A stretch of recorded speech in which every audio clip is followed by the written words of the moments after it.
Começando mais um Comitê On-Chain. Nessa semana vamos analisar aí aspectos dessa queda recente do Bitcoin. Bom, a queda recente provocou uma grande liquidação de contratos futuros, total de mais de US$ 1 bilhão. Isso não acontece há 3 anos, né? Essa magnitude de liquidação. A gente havia comentado, né, nos últimos comitês que o Open Interest estava muito elevado, a taxa de financiamento estava muito elevada, então era um movimento que era possível, né, a gente só não esperava que fosse tão rápido, mas dado o tamanho da alavancagem, né, que o mercado se encontrava e o tamanho dos juros em aberto, né, uma queda, uma magnitude maior, poderia provocar um evento desse. E a gente comentou também que muitos market makers saíram do mercado cripto, alguns muito grandes, inclusive Estados Unidos, enfim, outros países, e isso deixa o mercado mais vulnerável ainda a esses movimentos, né? Porque se você não tem um market making ali, né? Quando tem uma queda dessa magnitude, não tem volume para segurar o preço. E foi basicamente o que aconteceu. A gente teve uma grande liquidação. 94%, né, da dominância dessas liquidações foram contratos de long. Claro, né, se o preço caiu, a gente teve uma liquidação majoritária de longs. Aqui a gente consegue ver esse número aqui equivale a 94% de dominância de contratos longos sendo liquidados nessa movimentação recente do mercado. A taxa de financiamento dos perpétuos, a gente vinha acompanhando isso também, ela estava acima de 8%, e bem acima da taxa de financiamento de contratos trimestrais, e agora veja que essa taxa ela praticamente resetou e ela já está negativa aqui em 0,20%. Então, investidores de curto prazo que tendem a ser impactados por essas movimentações, né, tendem a cair nas emoções de medo e ganância, agora já estão querendo shortar o Bitcoin mesmo após essa queda.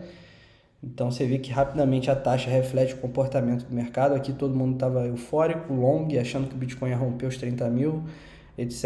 E agora já a taxa de financiamento ficando negativa depois de uma grande queda aqui do Open Interest, né? Essa queda do Open Interest aqui foi de 21,8%, né? O Open Interest do Bitcoin registrou essa queda e igualmente ao aumento da razão entre puts e calls, né? Ou seja, à medida que o mercado caiu, as pessoas se preocuparam mais em se proteger, né? O certo é fazer isso antes, mas aí quando houve uma queda grande, o put-call ratio aumentou bastante, junto com a queda do Open Interest e a queda da taxa de financiamento de contratos perpétuos.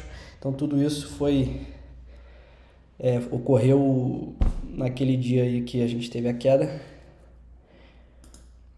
O RSI, né, que é o índice de força relativa, não está aqui no on-chain, mas se a gente puxar lá o TradingView, posso abrir aqui, ele atingiu níveis não vistos também em 3 anos. A gente atingiu no 4 horas o nível aqui de 5,2 aproximadamente. Isso é muito extremo, né? O indicador ele vai de 0 a 100, então 5,2, esse indicador não batia nesse valor também há uns 3, 4 anos. É um indicador mais estressado do que na queda da FTX, do que no crash da Luna, enfim, vários eventos de extremo pânico que a gente teve não atingiram esses níveis, então realmente foi uma queda bem agressiva, né, pelos motivos que a gente abordou, o Open Interest alto, taxa de financiamento alta, saída de market makers do mercado, então tudo isso provocou essa queda aí. O net flow das exchanges retomou aí o saldo negativo, ou seja, mais saques do que depósitos após a queda, então pessoas, investidores, na sua maior parte de longo prazo, né, que aproveitam essas movimentações para comprar, compraram Bitcoin, e a gente pode ver aqui que retomaram aí os saques das exchanges, né? Binance em amarelo, em preto acho que é o OKX, assim, o OKX, Kraken em roxo, Coinbase, todos retomaram aí posições líquidas negativas, isso indica mais saques de depósitos, e antes da queda, curioso, a gente estava tendo bastante inflow aqui na Binance, também ajudou aí, de certa forma, para essa queda mais agressiva do mercado.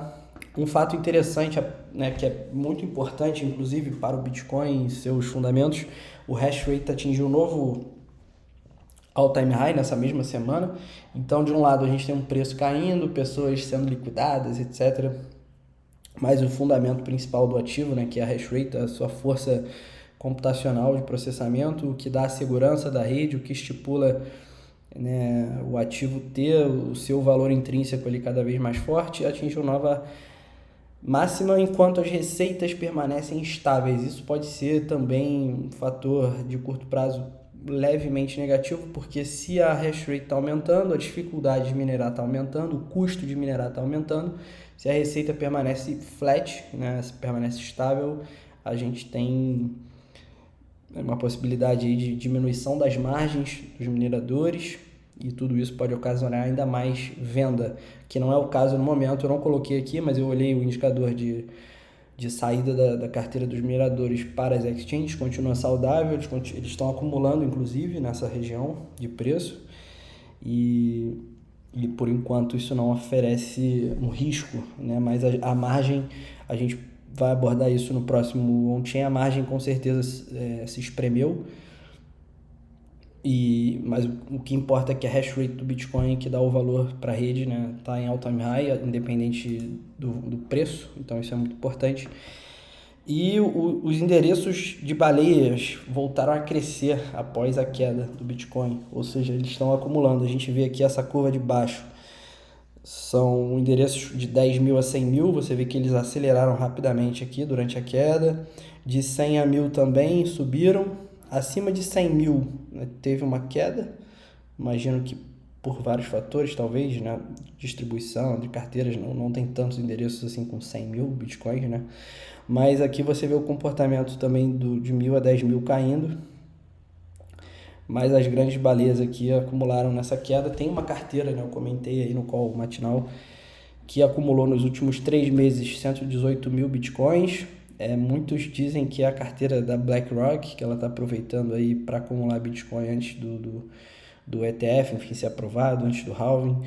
Acho que tem uma probabilidade, né? Uma carteira em 3 meses acumular esse volume tem que ser um institucional grande, né? Não é qualquer pessoa aí.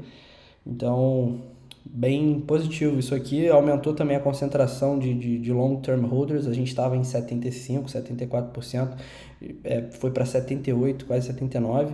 Então, esses caras tendem a comprar as moedas de quem surfa ali uma onda de curto prazo, tende a vender no pânico, e esses caras estão comprando. Indica que a gente pode ter formado aí um fundo temporário, né? Mas assim, o Bitcoin não está forte, né? Aí, do ponto de vista técnico, a gente não conseguiu nem ter um repique relevante até pelo menos os 27 mil dólares, 27.300, se a gente puxar a retração de FIBA aqui, que seria ideal até ele voltar, que seria a região de 0,5 de FIBA, então aqui 27.700 na verdade. Então a gente está bem longe disso, formando no momento uma bandeira de baixa, mas a gente está ainda com RSI no diário estressado, o volume de venda diminuiu, de certa forma. Então a gente pode ter um fundo temporário, mas não é garantido de ser o fundo desse movimento aqui, até porque no semanal a gente está bem próximo aí do fundo anterior, sem muita reação da força compradora, então não vejo, por enquanto, sinal de reversão aqui. Mas a gente pode ter, já que, além disso, investidores de curto prazo estão apostando na queda, isso pode provocar um leve short squeeze aí, para formar aqui, seria uma figura gráfica, né? A gente tem um ombro aqui direito, cabeça, e a gente tem um repique aqui para formar um ombro esquerdo, né? Cabeça, e agora formar um ombro direito, seria uma figura bearish aí para a gente ter novas mínimas. O ideal é a gente romper 27.700. Eu sei que não é de praxe a gente fazer aqui o análise técnica no on-chain, mas só complementando aí o que eu falei. Bom, e foi isso, galera.